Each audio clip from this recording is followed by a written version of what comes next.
Something. Oh, various things related to Christmas that are found in the Bible: gifts, the angels, lights, and that was fun. That was interesting. This morning, I want to just go over some Bible facts that you may have wished that you knew, and maybe that you didn't. Maybe that you have never even thought of. And particularly, there's some interesting little things about the Hebrew alphabet. Most ministers are at least vaguely familiar with, introduced to the Greek, the New Testament. Not quite as many are uh, introduced to or know very much about Hebrew. I know just the tiniest little thimble of the vast ocean of Hebrew. But there's some neat little things about Hebrew that I thought I would share with you, and we'll talk about some other things down at the bottom. So these things, the first couple of things you all should know, at least for you to get through the front door of the pearly gates. St. Peter is going to ask you at least some very basic questions, and I hope you can get through these. How many books are there in our English Bibles? 66. How are those divided? Anybody but Susan?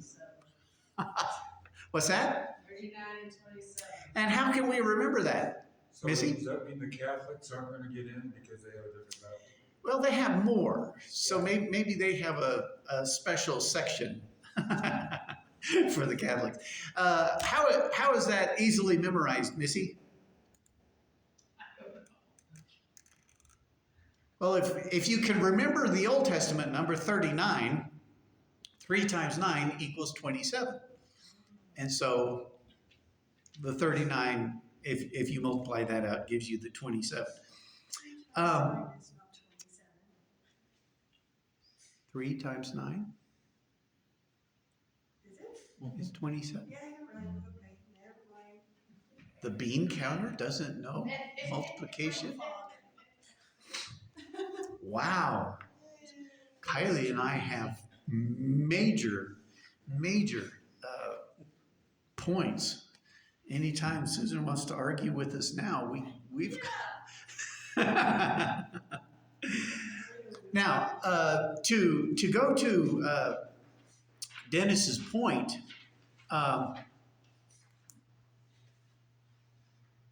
And I should have thought about this, Dennis. In the Catholic Bible, there are books that are considered scripture that are not considered scripture by what we would consider to be the Protestant world. And then there are those that are considered valuable for instruction, but that are not considered scripture. And my mind has gone absolutely blank. You're talking about the Apocrypha? The Apocrypha, I think the Apocrypha are considered scripture for Catholics, but then the pseudepigrapha. Pseudepigrapha is another category, and they might be considered valuable. I'm not sure that every single book of the Apocrypha is considered scripture. I would have to go back and, but those would be the books like, for instance, Baruch. There are some additions to what are considered the additions to the book of Daniel, like Bel and the Dragon. Bel and the Dragon is a really wonderful little story. Susanna is an apocryphal book. The Prayer of Manasseh. It's interesting, I believe it's Chronicles, uh, the evil king Manasseh prays and God forgives him for all of his evil. Um, or he is heard. I'll put it this way. I believe that Chronicles mentions that Manasseh was heard for his prayer. Um, one of the apocryphal books is the prayer of Manasseh, obviously written much later. But every once in a while my knee just decides to go left or right, and it leaves this really huge crack. I don't know if you heard that or not. That hurt. It snapped. For the Catholics, with their view that tradition trumps scripture, virtually everything in there is just something worth having a discussion about. Yeah, they do hold very tightly to certain aspects, but it is always viewed through the veil of church tradition. It's referred to as the magisterium, the church speaking universally correctly interprets the Bible. So there you go. All right, the Hebrew Old Testament. Now, when you look at this, you have to realize that Hebrew is read right to left. And so that's one of the difficult things in learning Hebrew is still top to bottom, but it's right to left and then top to bottom. Whereas Greek and English, and I think pretty much every language other than Hebrew, well, I don't know about other Semitic languages, Syriac and all the Egyptian languages. I don't know if they're left to right or right to left. So right to left, we have Aleph, Beit, Gimel, Dalet, Hey. The E kind of has an A-ish sound. Vav. And the W has more of a V type sound. Zion, Hate, and that's actually kind of a guttural.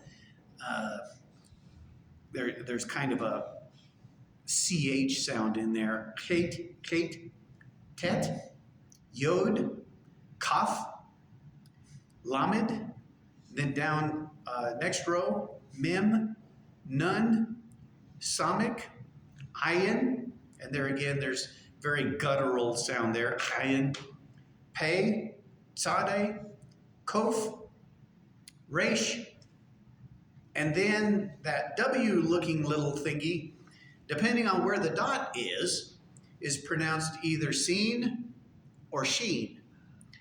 The I has a longer E sound than our English I. So it's pronounced either seen or sheen, depending on where that little dot is. And then the last one is Tav. A couple of things that I'm trying not to get too far into the weeds. You see there with Beit, Gimel, Dalet, Kaf, Pei, and Tav, there's a little dot. If that dot is in the middle of the letter, that particular letter has a hard sound. If there is no dot, then that particular letter has a soft sound. So, for instance, Beit, if it's got the little dot in the house, it would be pronounced B, or baby, right? If there is no little dot there, it would have a softer B sound, like V, kind of a V sound. Is there an English equivalent? Not really, because we have our English V. I can't think of one. Gimel is a little bit easier because if it's got the dot, it's going to be a hard G. But if it doesn't have the dot, then it's got a soft G. So our English word garage got the hard G, and then we've got a softer G. So that kind of helps you understand. Dalet would be a hard D, duh. If it doesn't have the little dot, it's kind of a DTH.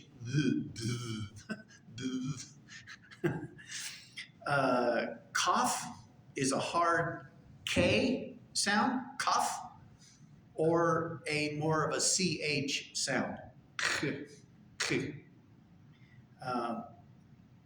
Apparently, Hebrews are a lot like Germans. They like the guttural sounds far more so than English. Pay would be pay or ph, philosophy. So, and then tav would be a hard T or a TH sound. Yeah. Do you have any idea how similar the BC, for example, Hebrew is to modern Hebrew language? Does it evolve much? Do you know? In terms of letters, if you know biblical Hebrew, you could pick up a Hebrew newspaper and fumble your way through it. The differences in the syntax, the grammar has changed, and that sort of thing. Yeah. But the letters. I was thinking English from 83, 300 or so, and now we wouldn't understand each other very well. Yeah. Funny letters like, even in the Declaration of Address, there's great big flourishes of letters. Yeah. F is a F, but we could pick up probably something from Shakespeare's not 300, obviously. I don't know how far back English would go that we could actually fumble our way through. Latin is the same way, though. Ecclesiastical Latin is very, very different from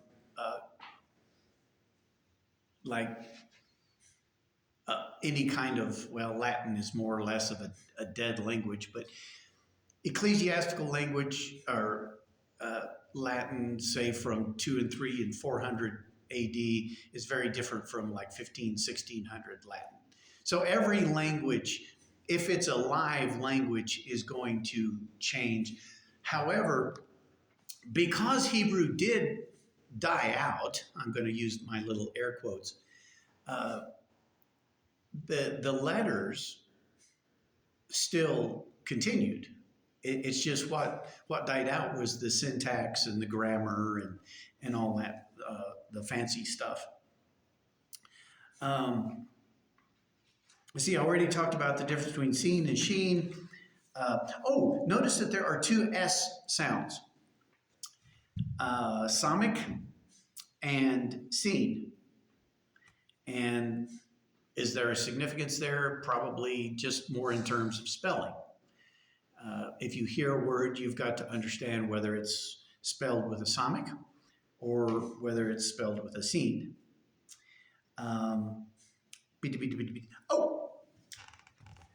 This is something that you can amaze your friends with, or not. You notice that Dalet, Het, and Tav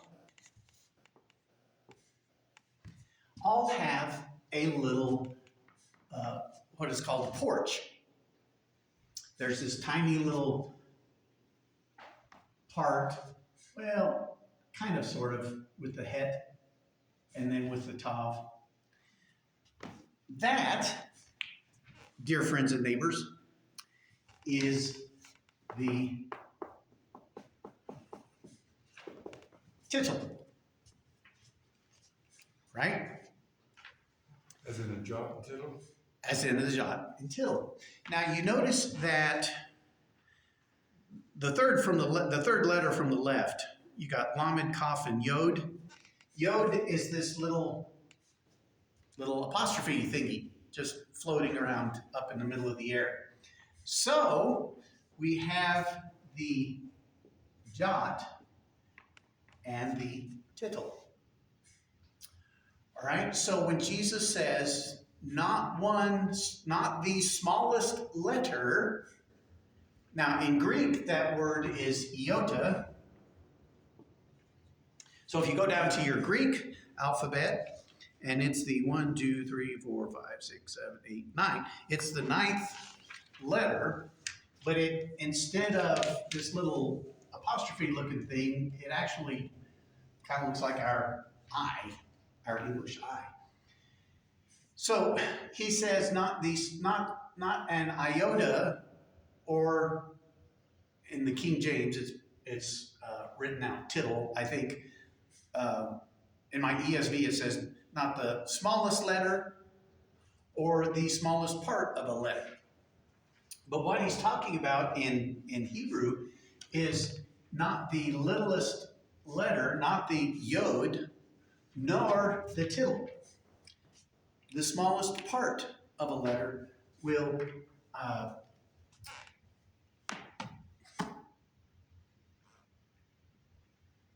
what did he say? Will, yeah. Matthew 5, now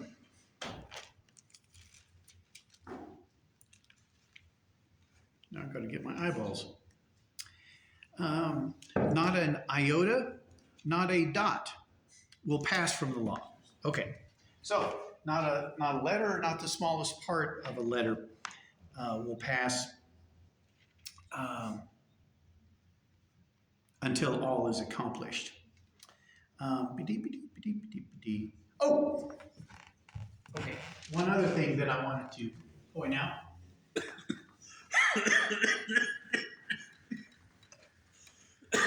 That might help us understand a little bit is that in both Greek and Hebrew, they didn't have numbers. And in fact, even Latin does not have numbers. If you understand Roman numerals, what you're looking at is Latin numerology for Latin. And so, I think if I'm not mistaken, the first 10 letters the first 9 letters are 1 through 9, and then the next set of letters is like 10 through 19. I've lost track of all of that. But anyway, so when the Hebrews wanted to write out a number, they used the corresponding letter. What's fascinating to me, and you may find this fascinating, it may not be fascinating to you at all, but the letter D, Dalet, and I'm going to put the little, that's called a Dagesh Forte, if you're at all curious. The letter D is the 4th letter. The letter Vav is the 6th letter. And then the letter D is the 4th letter again. This is David's name, David. So you would put a little. Hebrew did not initially have vowels. And so many centuries later, as Hebrew was beginning to become less and less and less commonly spoken, a group of scholars called the Masoretes came along and put vowels underneath the consonants. So this is 4 plus 6 plus 4, which that totals what?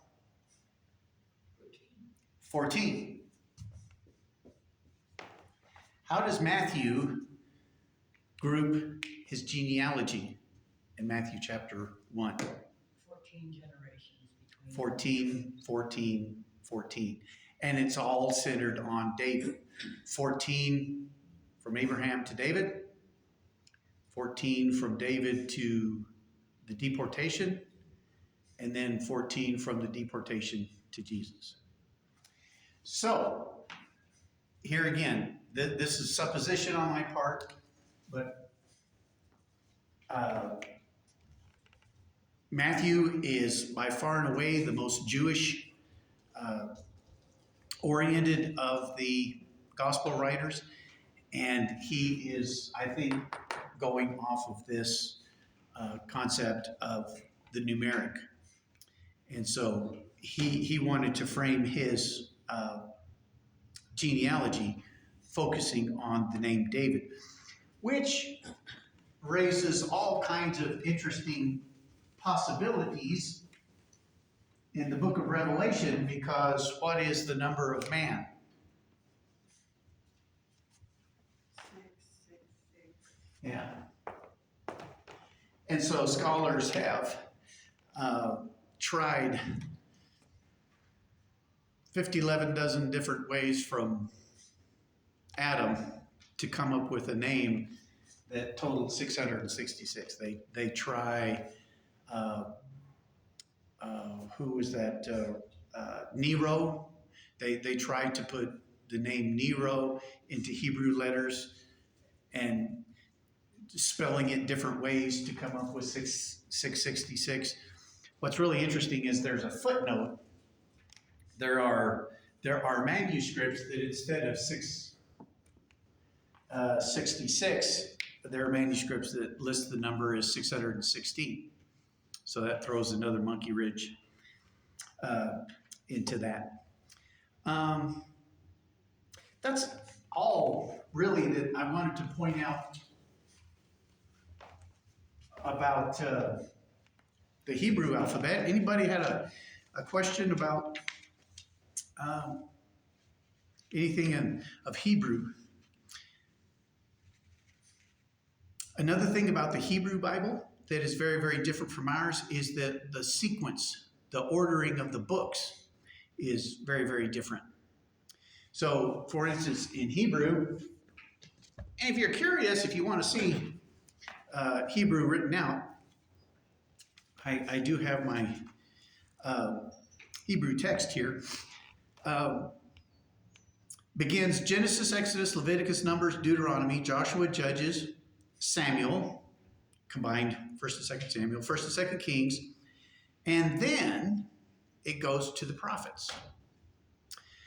Isaiah, Jeremiah, Ezekiel, Hosea, Joel, Amos, Obadiah, Jonah, Micah, Nahum, Habakkuk, Zephaniah, Haggai, Zechariah, and Malachi. And then it goes to the category of writings. So the first section is the Torah, and then the prophets, and then the writings. So the writings are Psalms, Job, Proverbs, Ruth, Song of Solomon, Ecclesiastes, Lamentation, Esther, Daniel, Ezra, Nehemiah, and the last book in the Hebrew Bible is Chronicles. So, interesting that Daniel shows up in the book of writings, not the book of prophets. That's their order. I didn't write it. So, And Ezra, Nehemiah, Esther comes before Ezra and Nehemiah in the Hebrew scriptures. Okay, a couple of things I wanted to point out about the Greek. You have, how do we get our English word alphabet? From the Phoenicians? Well, could be, but you notice that the first two letters in Hebrew are Aleph and Beit. Aleph, Beit. And then the first two letters in Greek are Alpha and Beta. Alpha, Beta. So, in the Greek alphabet there on the bottom line, second line, the third letter over is Omicron.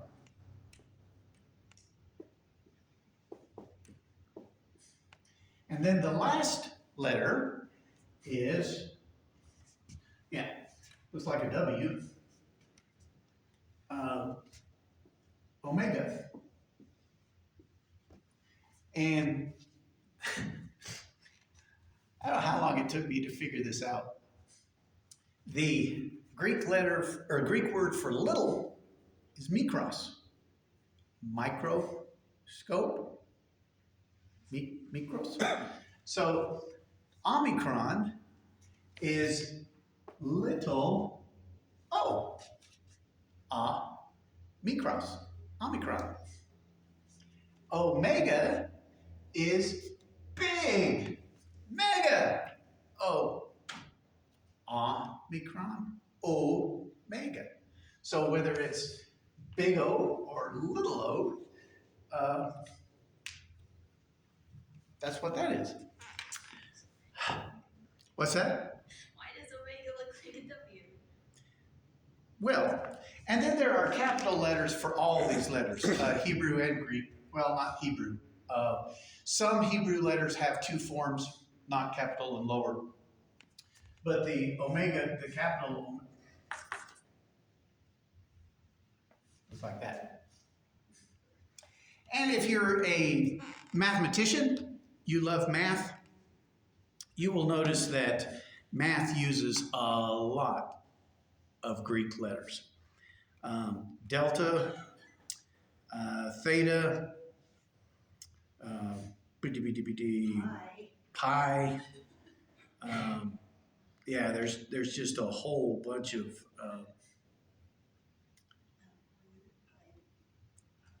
theta. I think I've already mentioned. These last couple of lines here, I actually did not know. I had to Google this, and I checked a number of different sources. I think these numbers probably vary depending on which English translation you use, because some English translations will drop certain verses out, other English translations keep them in. But the number of chapters in the Bible, 1189, and this one kind of bothers me. Because, the several sources that I looked at that had 1189 counted all 150 Psalms as an individual chapter. And they're not chapters. Each Psalm is a complete poem.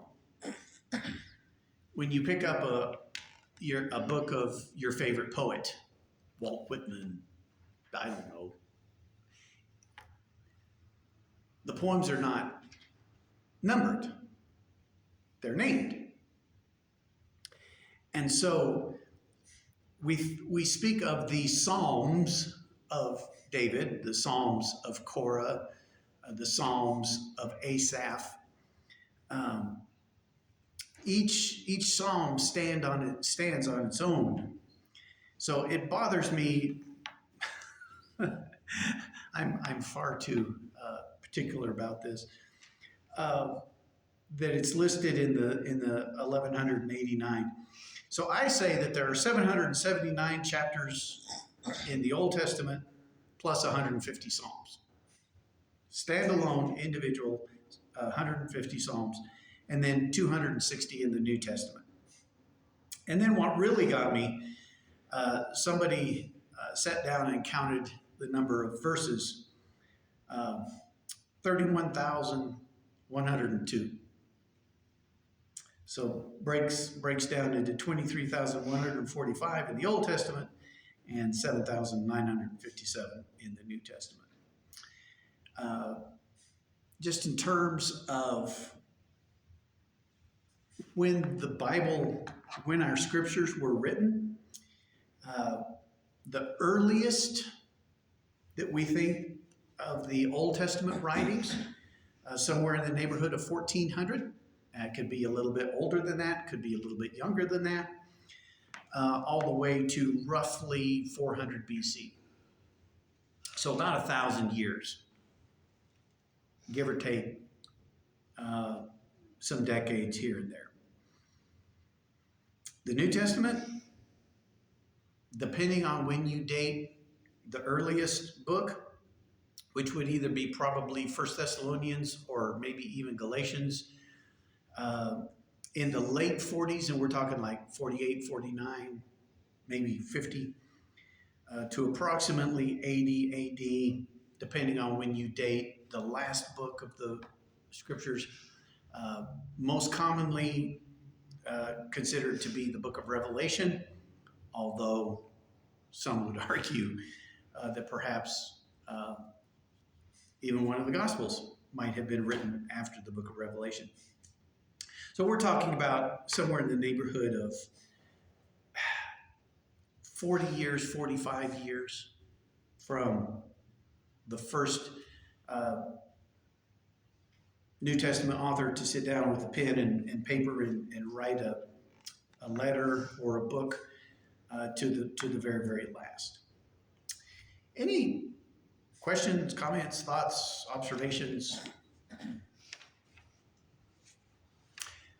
There's just all kinds of neat little things and we could dive even deeper. But I thought these might be curious little things that you had wondered about. Maybe not. Interesting thing I was looking up on the general topic. Apparently, Alexander Campbell, back in 1826, wrote a book called Sacred Writings, where he redid the Bible without chapters. Interesting. I know that and that was one of the things I was going to look up was the Bible was broken down into chapters first, and I think it was like 1,300, somewhere along in there, 1,200, 1,300. And then... It was about in the 1400s. 1400s? When they finally came up with both chapters and verses. Chapters and verses, so... And I can see some drawbacks in that. Yes. In terms of how we end up with single verse doctrine. Mm-hmm. And there are equally good things about chapters and verses because you can find things much more quickly. But some unfortunate things that develop. So for one thing, some really, really, really bad chapter breaks. Really. And you lose continuity between one chapter and another chapter if you just go to chapter 15, verse 1. Well, what happened in chapter 14, verse 37 that set up chapter 15 and verse 1? Yeah, most literary analysis would lead you to believe that the idea of chapter breaks in the books are a bad idea. Just for curiosity, this is the Hebrew name or Hebrew word for God, Elohim. And so as it was first written, that's all you would see. Aleph, Lamed, He, and the final construction of the letter Mem. Like I said, the Masoretes came along and they said, well, how do you pronounce that? Well, it's pronounced Elohim. Well, let's figure out how we're going to put vowels. And so they came along underneath the letters. And so,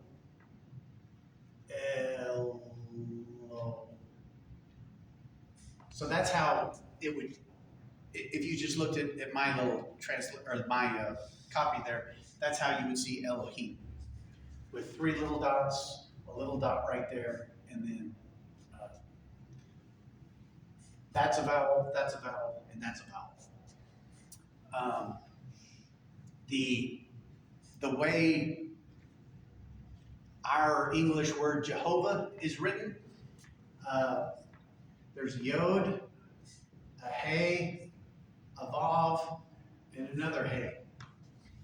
And when the Masoretes came along, you're not supposed to take the Lord's name in vain, which was interpreted to mean you're not supposed to say the Lord's name in any way that would bring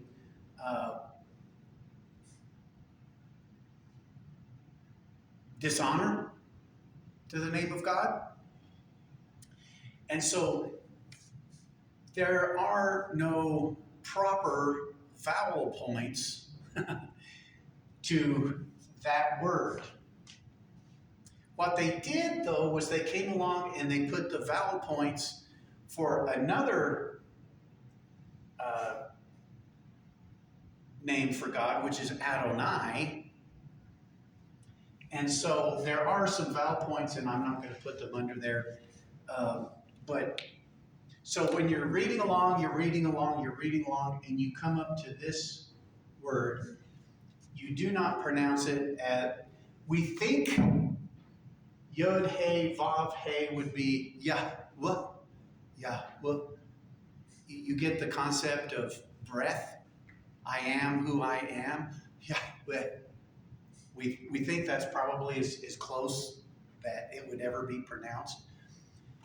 But Hebrews never pronounced this word. When you're reading along, and you come up with those 4 letters, you say the word Adonai. That word is just never pronounced. So, all of our Jehovah's,